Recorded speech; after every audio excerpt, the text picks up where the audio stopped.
everyone. Welcome to my channel Study Online.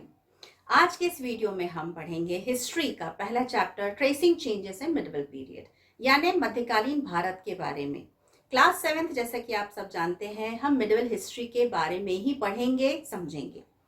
आपने इस channel को सब्सक्राइब नहीं किया है तो प्लीज़ इसे कीजिए सब्सक्राइब, और जो भी आपको इसमें कमेंट करना है अगर आपको पसंद आता है तो आप इसमें कीजिए। कोई भी क्वेरी हो तो आप कमेंट बॉक्स में श्योरली प्लीज इसमें आप कीजिए comment. Just go on with the video to have a look of the chapter. Before we begin, in the class 6 of history that we were talking about, we mainly focused on ancient India.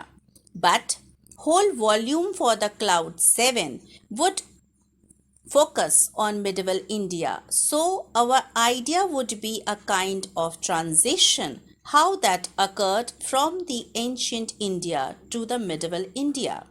So in this chapter, we would find a former kind of background to help understand the various kingdoms that arrived during the medieval period. यानी इस particular chapter में हम पढ़ेंगे कि कैसे क्या क्या changes हुए जिस कारण से ये मिडिवल इंडिया मध्यकालीन भारत कहलाया था। आपने 6th क्लास में एंशिएंट इंडिया के बारे में पढ़ा और अब ये जो 7th क्लास है इसमें हम कंप्लीटली मिडिवल इंडिया के बारे में पढ़ेंगे। Let's see what does mean by medieval. History is an important record of events of the past, a meaningful story of mankind depicting the details of what happened to man in all their aspects in the life of a social group. यानी history होता क्या है? History सिर्फ एक record events को record करता है। Events को रिकॉर्ड का मतलब ऐसा नहीं कि कोई बैठा हुआ है और उसको सिर्फ देख रहा है और उसको एक्यूमुलेट करता जा रहा है।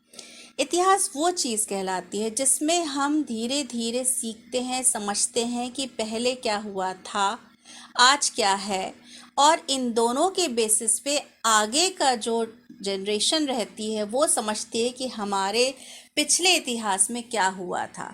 जो अच्छाइयाँ हैं उससे अपनाते हैं और जो गलतियाँ होती हैं उससे वो सुधारने की कोशिश करते हैं।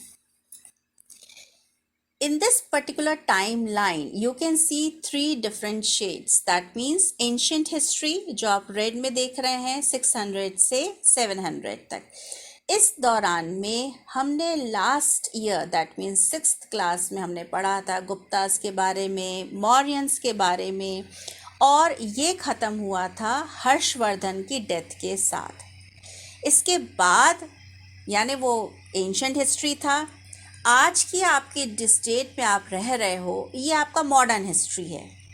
मॉडर्न हिस्ट्री यानी कि ब्रिटिशर्स जब ग्रो हुए इसके बाद फिर हमारा इंडिपेंडेंस हुआ और आज की डेट तक मॉडर्न हिस्ट्री ही चल रहा है।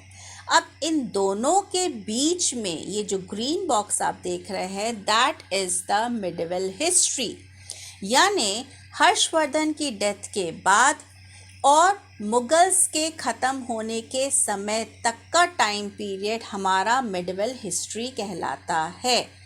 8th century to 18th century we can say that the medieval period went on। और इस मिडिवल पीरियड में हम वो सारी बातें पढ़ेंगे जिसमें कौन कौन से किंगडम्स आए, कौन कौन से रूलर्स हुए, क्या कल्चर था, ये सारी चीज़ें हम पढ़ेंगे समझेंगे। यानी पूरे आपके 7th क्लास में आप मिडिवल हिस्ट्री के बारे में पढ़ेंगे। 6th में आपने एंशिएंट हिस्ट्री पढ़ी, 7th में आप मिडिवल हिस्ट्री पढ़ेंगे और 8th में आप मॉडर्न हिस्ट्री पढ़ेंगे। Understand, these are the 3 different varieties जो कि हमारे जो नॉलेजेबल पर्सन्स हैं इनने कैटेगरी वाइज डिवाइड किया हुआ है, ancient, medieval and modern history. तो ये 7th क्लास में हम मिडिवल हिस्ट्री के बारे में पढ़ेंगे जिसमें राजपूत्स हैं, सल्तनत पीरियड के बारे में पढ़ेंगे और मुगल पीरियड के बारे में पढ़ेंगे। First of all let us understand what does the word medieval mean in history. ये मिडिवल वर्ड होता क्या है? जैसे कि अभी आपने देखा कि एंशिएंट, मिडिवल और modern. The word medieval stands for something that is located in the middle. जो बीच में होता है वो मिडिल कहलाता है। So the period that lies between the ancient and the modern periods of history is known as the middle or medieval period. Medieval को ही middle बोला जाता है. जैसे अब भी आपने यहाँ पर पिछले उसमें देखा कि एंशियंट और मॉडर्न के बीच का जो टाइम पीरियड है वो उसे हम मिडिल हिस्ट्री बोलते हैं या मिडिवल हिस्ट्री बोलते हैं. This division is not made on the basis of days or years or any mathematical calculations or measurements, but on the basis of changes in social, political and economic structure. यानी ये जो division हमने किया है 3 different categories में, ancient, medieval, modern, ये हमने कोई मैथ्स के कैलकुलेशन के बेसिस पे नहीं किया है कि ये एक साल एक रूलर ने रूल किया, दूसरे साल दूसरे राजा महाराजा ने रूल किया. नहीं, हमने इस तरीके से डिवाइड नहीं किया है. ये डिवाइड हुआ है कैसे सामाजिक, राजनीतिक और अर्थशास्त्र में बदलावों को देखते हुए कैसे आइडियाज़ में हमने चेंजेस देखे और कैसे इसमें बदलाव आने के साथ साथ वो ठहरे रहे कितने समय तक. इन सब चीज़ों को देखते हुए ही इतिहास ने 3 चीज़ों को बदला है. Now, in the timeline, just now we have seen 3 different periods, but this medieval history is also divided into 3 different categories. Sorry, 2 different categories. First category is early medieval and second category is late medieval period. Early medieval period का यहाँ पर मतलब है the early period dates from 8th century to the 13th century, that is between 700 and 1200, यानी death of Harsha up to the coming of the Babur. The powerful kingdoms of Palas, Pratiharas, Rashtrakutas, Cholas and Rajputs ruled during this period. Early medieval period में राजपूत्स जैसे कि हम देख सकते हैं Gujarat, northern part, यहाँ पर इन लोगों ने रूल किया. पालास ये बंगाल की तरफ में रूल किया था. वैसे ही राष्ट्रकूटास नॉर्दर्न पार्ट में रूल किए. चोलास 300 ईयर्स करीबन इन लोगों ने रूल किया था साउथ में, जिसमें कि पांड्यास भी शामिल थे, चेरास भी शामिल थे. ये सब आप अगले चैप्टर में पढ़ेंगे. तो यहाँ पर जो इनने डिवाइड किया है मिडिवल पार्ट को 2 कैटेगरीज में, इसमें अर्ली मिडिवल पीरियड में इन लोगों ने रूल किया और लेट मिडिवल पीरियड यानी कि जब 13th सेंचुरी से 18th सेंचुरी का जो टाइम पीरियड था from 1200 to 1750, the rule of the Turk यानी कि बाहर से जो रूलर्स आ रहे थे, बाहर से आने वाले, भारत में आने वाले लोग जो थे, तुर्क से, अफगान्स थे, मुगल्स थे, इन लोगों ने हमारे देश में आकर कैसे यहाँ पर हमारे देशों के राजाओं के साथ लड़ा और इन लोगों ने यहाँ अपने किंगडम्स एस्टैब्लिश किए थे. अर्ली मिडिवल पीरियड में हमारे देश में बाहर से कोई नहीं आया था. जैसे पालास, प्रतिहार, राष्ट्रकूटास, चोलास हमारे ही देश के राजा थे जो यहीं पर हुए, यहीं पर आपस में लड़ते थे और रूल करते थे. लेकिन लेट मिडिवल पीरियड में बाहर से जो आए थे और यहाँ पर भारत को अपना कर यहीं पर बनकर रह गए, उनके बारे में ये सारी चीज़ें रहेंगी. Understand? So, medieval period is divided into 2 categories. Now, just everybody tell me in the comment box what do you mean by medieval? Medieval का मतलब क्या होता है, एक बार आप सब comment box में लिख दीजिए. Okay. Now next, old and new terminologies. Old and new terminologies का यहाँ पर मतलब है कैसे पुराने और नए शब्दों में बदलावों का आना है वही चीज़, लेकिन कैसे पुराने समय में किसी चीज़ को यूज़ किया जाता था और बदलाव के साथ साथ जब नए समय आए, नए लोग आए, तो उन लोगों ने उन चीज़ों को कैसे नए नाम दिए. ज़मीन एक ही रहेगी लेकिन समय के साथ साथ लोग अपने हिसाब से उसका नाम लेने लगेंगे. तो यहाँ पर उसी का मतलब है ओल्ड एंड न्यू टर्मिनोलॉजीज. जैसे India was known in the past as Bharatvarsha. Rigveda के समय में हमारे देश को भारतवर्ष कहा जाता था, यानी the land of the Bharat. Then the sacred book of Parsis, the Zend Avesta, talks about Sapt Sindhu or the land of seven rivers. जो पारसीज थे, इनकी जो पवित्र किताब थी ज़ेंद अवेस्ता, इसमें इन लोगों ने सप्त सिंधु के बारे में चर्चा करी थी। सप्त सिंधु का मतलब है 7 नदियों की जमीन, 7 नदियों की जगह। इन 7 नदियों के नाम में से मैं 5 रिवर्स के नाम तो आपको बताती हूँ और 2 रिवर्स के नाम आपको कमेंट बॉक्स में लिखना है। ओके, तो 7 रिवर्स में से पहला रिवर है झेलम, फिर चेनाब, रावी, ब्यास, सतलज। अब 2 जो नाम है वो आप कमेंट बॉक्स में लिख के बताइए। They are very very well known and you have already studied in the previous year also. So just write fast about the 2 remaining names of the Saptasindhu. Let's come to the next point. In the early 16th century, Babur used the term Hindustan to describe the flora, fauna and culture of the inhabitants living in the subcontinent. जिस समय बाबर आए थे 16th century के समय में, उनने हमारे भारत का नाम दिया था हिंदुस्तान।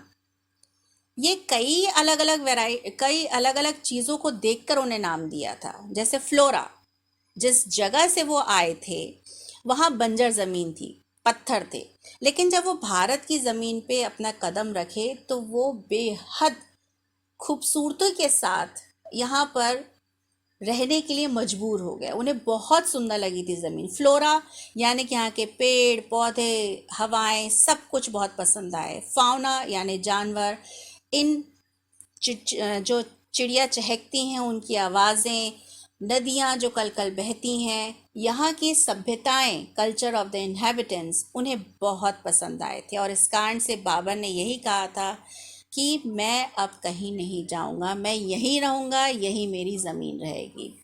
सो this was the thing due to which Babur named it Hindustan. Now let's come to the basic thing, that what is actual the importance of medieval history. Medieval history क्यों ज़रूरी हमको पढ़ना, यानी मध्यकालीन भारत के बारे में हमें क्यों पढ़ना ज़रूरी, क्यों इसे समझना ज़रूरी है। ठीक है, this was a period of great mobility. Mobility का मतलब यहाँ मोबाइल नहीं है, मोबिलिटी का मतलब है कि ये वो समय था जब लोग एक जगह से दूसरी जगह लंबे लंबे सफ़र पे जाने के लिए तैयार रहते थे, सफ़र तय करते थे। और ये इसीलिए मोबिलिटी थी just because of the reason that people wanted to go in search of new opportunities, यानी नए रोज़गार, नई चीज़ें, नए लोगों से मिलना जुलना, ये सारी चीज़ें लोगों में थी। इस कारण से इस टाइम पीरियड को हम ग्रेट मोबिलिटी का टाइम पीरियड भी कहते हैं।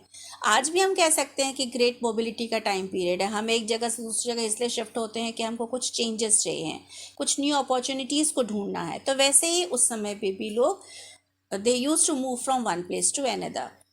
The later medieval period saw the rise of Muslim dynasties. Later medieval, अभी हमने इस बारे में डिस्कस किया कि medieval period 2 पार्ट्स में डिवाइडेड है, अर्ली और लेटर।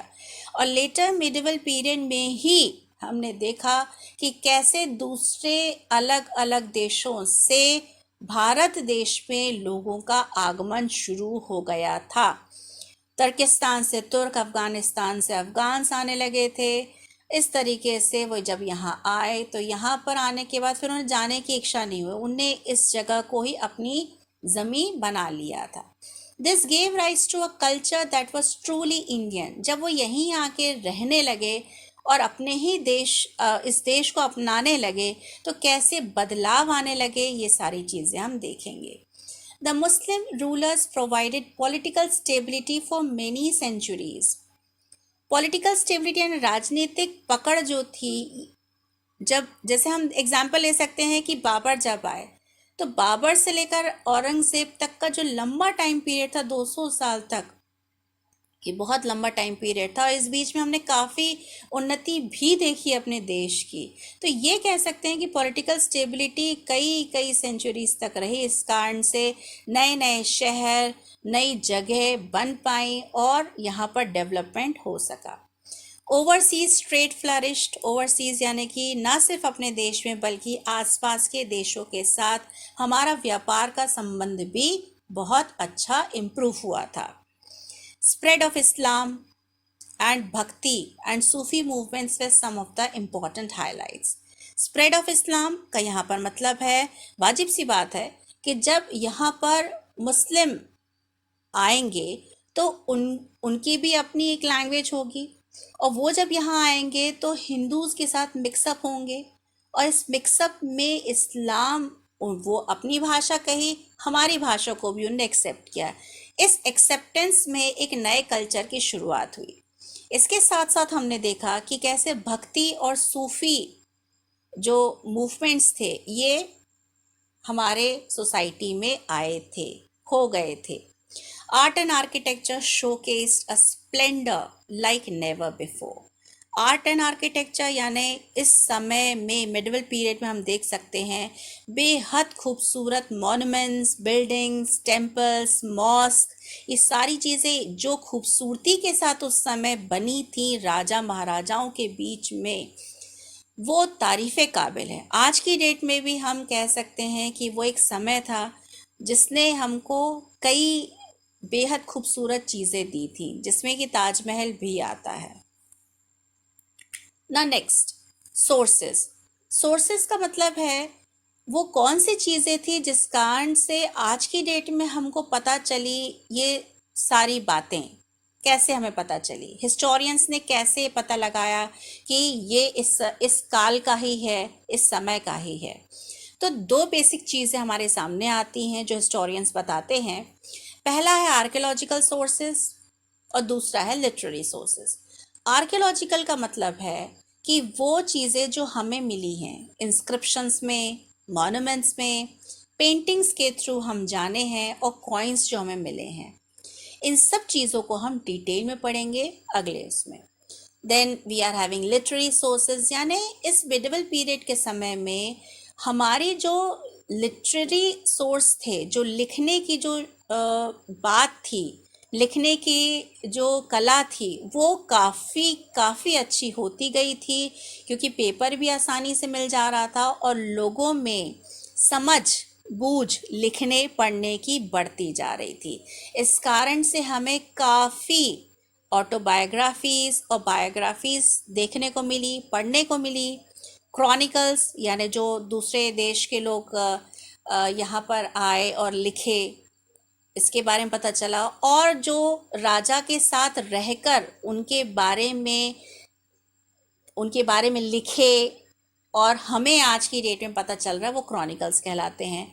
ट्रैवलॉग्स यानी कि जो फॉरेन से आ रहे हैं और उस राजकाल के दौरान में रह रहे हैं और पर्टिकुलर राजा के बारे में लिख रहे हैं और जब अपने देश वापस गए तो कैसे उनने इस भारत के बारे में चर्चा की, तो ये ट्रैवलॉग्स कहलाता है। इन सब चीज़ों के बारे में हम एक एक करके समझेंगे, पढ़ेंगे। So let's come to the first archaeological, that is inscriptions. Inscriptions are writings engraved on hard surfaces like metal, rock and stone. जैसे कि नीचे पिक्चर में आप देख सकते हैं पत्थरों पर उकेरे हुए शब्द या चित्र, जिससे हम समझ सकते हैं कि उस काल में कैसे राजा महाराजा अपना रूल करते थे या कैसे वो लोगों के बीच में आते थे। They are an important source of information about India's past. ये वो सारी चीज़ें हैं जिससे हम कहीं ना कहीं पता लगा लेते हैं, हम समझ सकते हैं कि कैसे इतिहासकारों ने हमें इस बारे में जानकारी दी कि हमारे राजा महाराजा लोग भारत में कैसे रहते थे। The study of inscriptions is called epigraphy. Do you know this? कि इस inscriptions के बारे में जो पढ़ते हैं, जो स्टडी करते हैं, इंस्क्रिप्शंस की, उसे हम एपिग्राफी कहते हैं। Next is monuments. इस पिक्चर में आपको ढेर सारे मॉन्यूमेंट्स दिखाई देंगे, जैसे कि कुतुब मीनार है, हुमायूं का मकबरा है, इंडिया गेट है, लोटस टेम्पल है। ये वो सारे मॉन्यूमेंट्स हैं जो मध्यकालीन भारत के समय में बने थे। लोटस तो खैर अभी मॉडर्न पीरियड में बना है, लेकिन बाकी जो बिल्डिंग्स हैं वो आप देख सकते हैं कि ये मध्यकालीन भारत में ही तैयार हुए थे। Monuments like tombs, forts, mosques and temples provide lot of information of various aspects. जैसे रेड फोर्ट हो गया, कुतुब मीनार में भी नीचे से लेकर ऊपर तक इबादत लिखी हुई है, और इसमें इतनी खूबसूरती के साथ लिखा है कि जिसे हम पढ़ भी सकते हैं और जिसे हम तारीफ भी करते हैं कि उस समय कितने सुंदर तरीके से वहाँ पर राजा ने बनवाया था।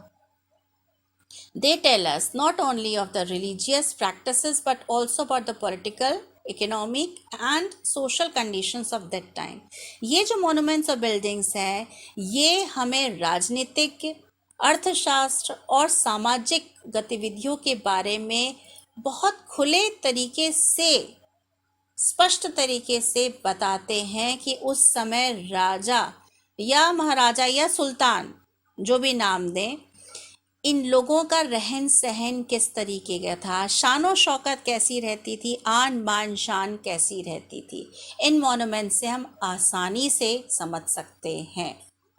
Mask like Jama Masjid in Delhi, forts like those at Delhi, Gwalior, Agra and Mandu etcetera. ये सारी वो जगह हैं जिसके थ्रू हम किसी भी समय के राजा महाराजा के बारे में जान सकते हैं, पता लगा सकते हैं कि उनकी कितनी शान और शौकत रहती थी और कैसे वो उसको यूटिलाइज करते थे अपनी चीज़ों को, कैसे वो पब्लिक के बीच में अपना राजपाट को संभालते थे, रूल करते थे, जिसमें कि ताजमहल भी आता है। और आप सभी जानते हैं कि it is one of the 7 wonders of the world, which is a world famous monument. Paintings. Paintings are important source of information. They illustrate the artistic progress of the time. Paintings भी, जैसे कि आप यहाँ देख सकते हैं, खूबसूरत miniature painting, Mughal painting बहुत फेमस हुए थे मिडिवल पीरियड के समय में, जो बहुत खूबसूरती से बयां कर सकते हैं कि कैसे उस समय राजाओं की पसंद हुआ करती थी पेंटिंग्स में भी। They also tell us about the nature of society, the way of dressing, the customs followed, important events, the life of the common people. यानी वो सारी चीज़ें, हम एक पेंटिंग से भी हमें काफ़ी चीज़ें समझ में आती हैं कि उस समय उस समय लोगों का रहन सहन कैसा था, कैसे वो किस स्टाइल के कपड़े पहनना पसंद करते थे, क्या खान पान होता था, कैसे आम जिंदगी लोगों की बीतती थी। इन सब चीज़ों के बारे में हम पेंटिंग से भी समझ सकते थे, क्योंकि आमतौर पे जैसा चल रहा है वैसा ही आर्टिस्ट उस चीज़ को पोर्ट्रे किया करता था। Next important archaeological source is coins, यानी सिक्के। Coins help us to identify the names and ruling periods of the Kings.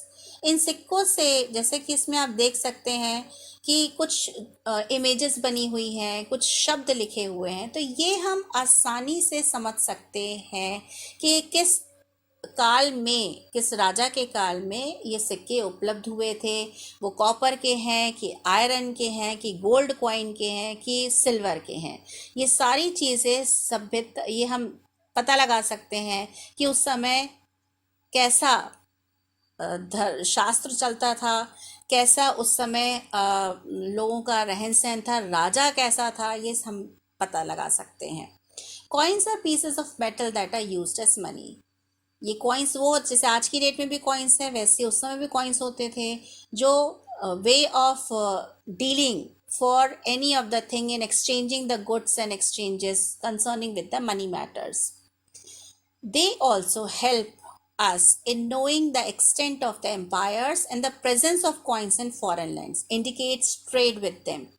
आज की डेट में भी हम इन कॉइन्स को देखते हैं या फॉरेन में हमारे कॉइन्स भी हैं, तो हम समझ सकते हैं, हम जान लेते हैं कि हमारा व्यापार किन किन देशों में फैला था या किन देशों से हमारे देश में लोग आते थे व्यापार करने के लिए.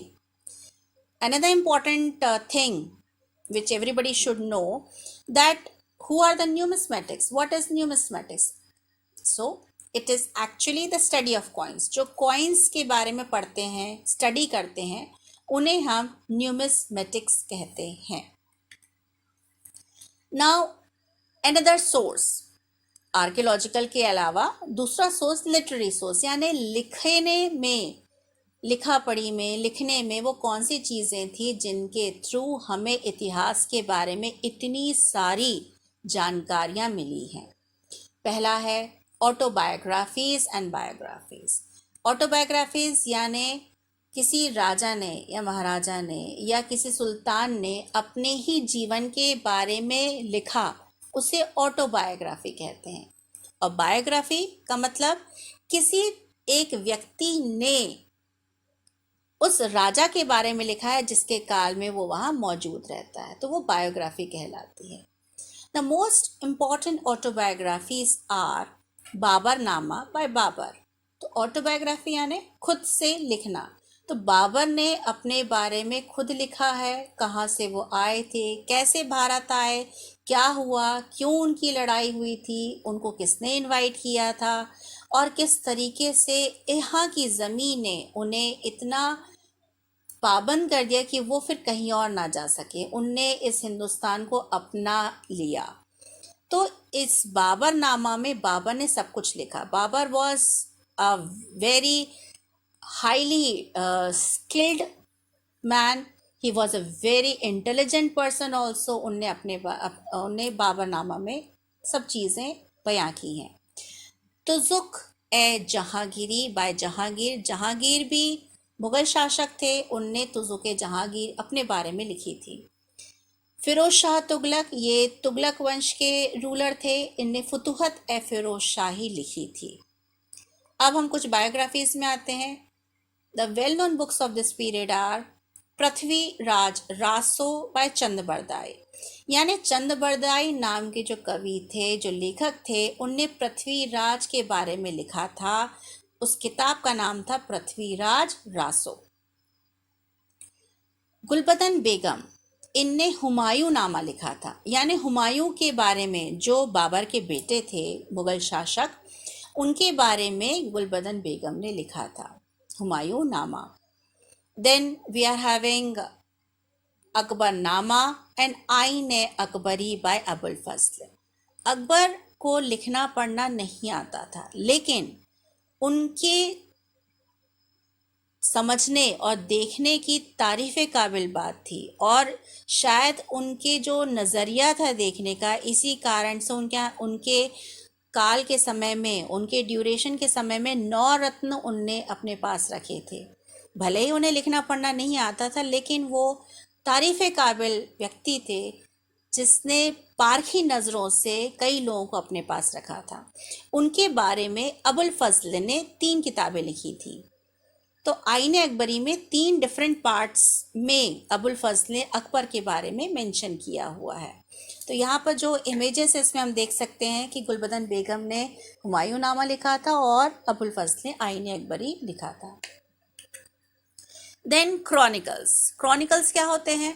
अ chronicle is a record of the rule of the kings and describes life at court. यानी कोर्ट में, दैनिक जीवन के कोर्ट में क्या क्या होता था, इन सब चीज़ों के बारे में बताना, ये क्रॉनिकल कहलाता है. Important chronicles are Rajatarangini by Kalhana. Kalhana एक बहुत प्रसिद्ध व्यक्ति थे, उनने कश्मीर के बारे में लिखा था. तो राज तरंगिनी बाय काल्हन. देन तारीख ए फिरोज शाही बाय जियाउद्दीन बरानी. इसमें बरानी ने फिरोज शाह तुगलक के बारे में लिखा था 1356 सेंचुरी के समय में. देन कम्स तहकीकात ए हिंद बाय अलबरूनी. अलबरूनी जो सेंट्रल एशिया से भारत में आए थे, इनने भी लिखा था राजा के बारे में। देन अमीर खुसरो जो खलजीस और तुगलक्स के समय में थे, इनने तुगलकनामा लिखा था। तुगलक्स के समय थे तो उन्हें तुगलकनामा उस समय लिखा था, समय के राजा के बारे में। Okay, then comes the travelogues. ये लास्ट टॉपिक है इस चैप्टर का, ट्रैवलॉग्स। यानी travelogue what actually mean, it means an account written by a traveller. यानी फॉरेन से जो व्यक्ति आ रहा है, जो दूसरे देश से एक व्यक्ति आ रहा है और किसी टाइम पीरियड में वो रह रहा है, तो जो भी वो देख रहा है, समझ रहा है, किसी राजा के काल में जब आके वो सब देख रहा है, समझ रहा है, तो उसके बारे में लिखता था वो, तो उसे कहा जाता है travelogue. Many Muslim and European travelers visited India during this period. मध्यकालीन भारत के समय में काफ़ी मुसलमान, काफ़ी यूरोपियन ट्रैवलर्स आए, उन सब ने कई लोगों के बारे में लिखा था। इब्न बतूताज रहला, इब्न बतूता एक व्यक्ति का नाम है जिनने रहला लिखी थी, और ये मोहम्मद बिन तुगलक के समय में आए थे। इस रहला में हम मोहम्मद बिन तुगलक के बारे में बहुत सारी जानकारी हमें मिलती है, और इसी कारण से इतिहासकारों ने इस बारे में हमें बताया कि मोहम्मद बिन तुगलक का समय कैसा था, कैसे वो थे, और क्या क्या चीज़ें आई जिस कारण से तुगलक जो थे वो बढ़े, और फिर उसके बाद उनका भी अंत हुआ था शासन का। Abdul Razzaq visited the kingdom of Vijayanagara. Abdul जो रज़ाक थे, ये विजयनगर में आए थे, विजयनगर किंगडम के समय में, और वहाँ के राजा के बारे में लिखा उनने।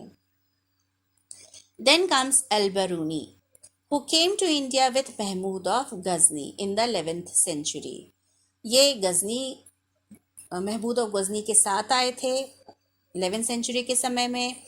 इनने संस्कृत के बारे में कंठस्थ हो गए थे, संस्कृत उन्हें बहुत अच्छे से उन्हें समझ ली थी, सीख ली थी, और उनने तहकीकात ए हिंद लिखा था। इस तहकीकात ए हिंद में उन्हें काफ़ी चीज़ें लिखी थी हमारे देश के बारे में। तो ये सारी चीज़ें हैं जिससे हमें इतिहासकारों ने समझ के अपने अकॉर्डिंग हमें बताया किताबों में लिखकर कि क्या हमारे जो पर्सन्स थे उन लोगों ने कैसे हिस्ट्री के बारे में लिखा है, जाना है और समझा है।